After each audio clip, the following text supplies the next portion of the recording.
Hello guys, welcome to my channel Bithika's home kitchen. আজকে আমার recipe সাবুর পায়েস।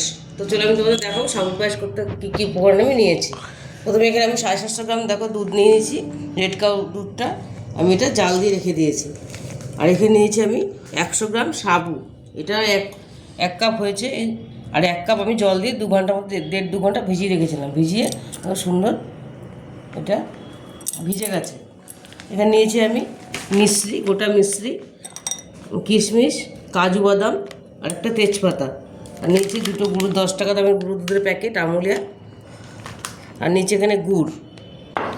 তো সবার প্রথমে আমি সাবুর মধ্যে আর নিচে ঘি। সবার প্রথমে সাবুতে আমি 1 চামচের মতো ঘিটা মেশাবো।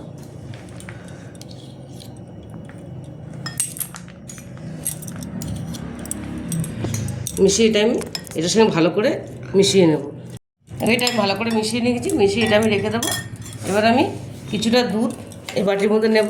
এটার সঙ্গে গুড়ের সঙ্গে আমি কিছু মিশিয়ে রেখে দেবো। অনেক সময় গুড়টা কেটে যায়, তাই জন্য আমি আগে যেটা দুধের সঙ্গে আমি গুড় দিয়ে মিশিয়ে রেখে দেবো।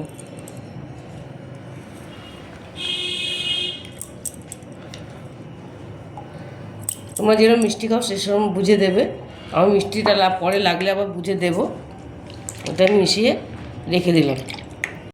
যেহেতু গোটা মিষ্টি নিয়েছি, মিষ্টিগুলো আমি এটার মধ্যে সামাল দিস্তার মধ্যে নিয়ে একটুখানি থ্যাতো করে নেব, তাহলে তাড়াতাড়ি গলে যাবে। মিষ্টিটা দিলে খেতে পায়েসটা ভীষণই ভালো হয়। এবার আমি এখানে মিষ্টিটা মিশিয়ে দেবো। এই গুড় আর দুধের মধ্যে যেটা ছিল মিশিয়ে দিলাম। আর একটা আমি দুধের প্যাকেট আমি দেবো, এটাও মিশিয়ে নিলাম।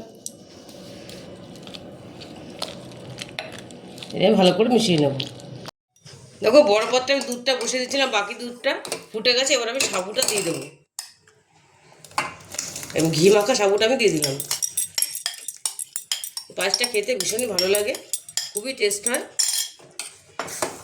এবার এটা একটু ফুটলে আমি এই গুড়ে যে গুলে রেখেছিলাম দুধটা, ওটা আমি দেবো। এটা একটু করে ফুটতে দেবো আমি। দিয়ে দেবো তেজপাতাটা, দিয়ে দেবো কিশমিশ,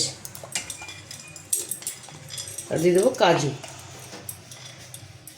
কিছুটা আমি রেখেছি গার্নিশিং করার জন্য। এটা আমি একটুখানি ফোটাবো। দেখো এটা আমার সাবুটা মোটামুটি সেদ্ধ হয়ে গেছে।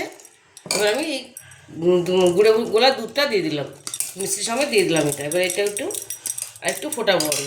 বেশি ফোটাবো না, তাহলে সাবুটা বেশি গলে যাবে। সাবুর পায়েসটা আমার হয়ে গেছে। দেখো কী সুন্দর হয়েছে। এখন সাবুগুলো গোটা গোটা রয়েছে, কিন্তু এটা সুন্দর সেদ্ধ হয়ে গেছে। আর এরকম একটু পাতলা পাতলা আমি রাখবো, নইলে বেশি ঘন করলে এটা ঠান্ডা হলে আরও ঘন হয়ে যাবে।